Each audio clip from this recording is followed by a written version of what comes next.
Cervical spine rehabilitation first needs to address the long lever muscles of the spine. This is performed by placing the tubing around both hands and wrists in this fashion. Place the tubing around the stable structure. In 21 years, I've never had a doorknob ever break. Tractioning.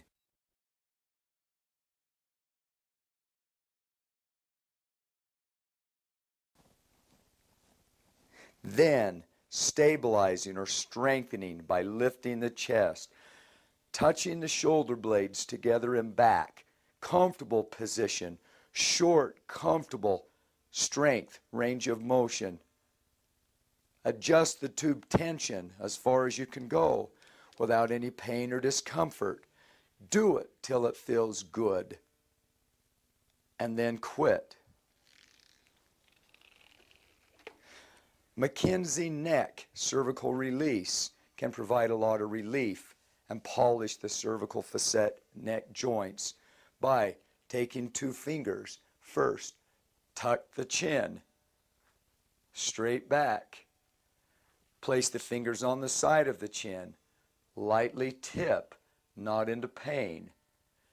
Placing 2 other fingers on the mastoid process behind the ear and lightly lifting, distracting the cervical facets on the concavity. Be careful that you're not producing any pressure on the concave portion of the cervical spine. You can do both sides of the neck by tipping and lifting. This is a polishing action for the cervical facets. And if we lift, we don't apply pressure to the concavity side of the cervical facets. From here, strengthening of the cervical spine by performing a shrug. It can be performed with or without the tubing, bringing the shoulders up and squeezing the neck. Then taking the portion of your hands, of your 5th digit of your little finger, placing it bilaterally under the mastoid process of your neck, which acts as an axis, overlapping your fingers in back, squeezing the neck to a comfortable pressure, lifting with the mastoid, and lightly polishing the cervical spine. Do this till it feels comfortable. The strengthening of the suboccipitals and the cervical muscles. Then lift the nose to create pressure on the muscles of your neck, or create pressure on your fingers, strengthening the muscles of the cervical spine, and then short isometric contractions of the muscles of the upper cervical spine, the suboccipitalis. Doing it until it feels good, and that concludes the rehabilitation of the cervical spine.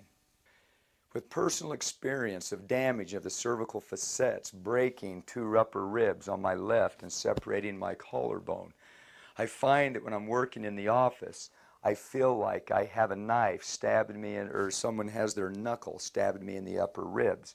I perform these cervical exercises without tubing still, probably 15 times a day or more. I perform the stretches that we just showed by grabbing the left arm, stretching, pulling, tuck, tip, lift, shrug, hold, squeeze neck, lift, polish, lift to pressure, and I'm through. These exercises all can be performed like that in probably 15 seconds or less.